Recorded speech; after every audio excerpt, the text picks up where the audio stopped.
பாபர் மசூதி இருந்த இடத்துல மீண்டும் அதை கொண்டு அங்கே வைப்பதற்கு என் ரப்புக்கு முடியும் என்று நம்புகிற கூட்டத்தை தான் நாங்கள் இங்கே உருவாக்கி வைத்திரும் அல்லாஹ் ரப்புல் ஆலமீன் இந்த சமூகத்துக்கு நிச்சயமாக வெற்றி அளிப்பான். ஒரு காலம் நாம் அசத்தை அடுத்ததுக்கு ஆசைப்படவில்லை, நாம் ஆசைப்படவும் மாட்டோம். பிற கோயில்களை எங்கள் சொத்து என்று சொல்லவும் இல்லை. உங்களுக்கு தெரியும், மாநகர போலீஸுக்கு இந்த அருக்கு பழையப்பேட்டையில நூற்றுக்கணக்கான வீடுகள் பழையப்பேட்டையில வக்ஃபு சொத்து ஆக்கிரமிக்கப்பட்டிருக்கு. நாங்க நினைச்சா 100 பேர் உள்ள புகுந்துருவோம். எங்களை பத்தி பழைய உளவுத்துறைக்கு தெரியும். Triple MK kept silent for some years. கொஞ்ச நாள் நாங்க அமைதியா இருக்கோம். எதுக்காக தெரியுமா? அங்க இருக்கவங்க மாமா மச்சானா போயிட்டான். யாரும் இருக்கா?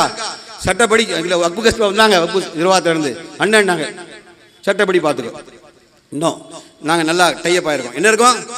சட்டப்படி. அதான் சொல்றேன், பாபர் மசூதி தீர்ப்பை கூட சட்டப்படி தீர்ப்பு வாங்கி இடித்திருந்தால் நத்திங் நத்திங் நத்திங். ஆனால் நீ படையெடுப்பாய், இடிப்பாய், ராணுவத்தை துணைக்கி வைத்துக் கொள்வாய் என்றால் அப்ப நாங்கள் வாழ்ந்து பிரயோஜனம் இல்லை.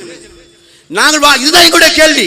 கோர்ட்டே சுப்ரீம் கோர்ட்டே சொல்லி அப்ப பாபர் மசூதி இடிச்சிருங்க, சுப்ரீம் கோர்ட்டு தீர்ப்பு வழியே கிடையாது என்று சொல்லி தான் நியாயம். சரிதான சொல்றது? ஆனா யார்? நீங்களே அடிச்சீங்க.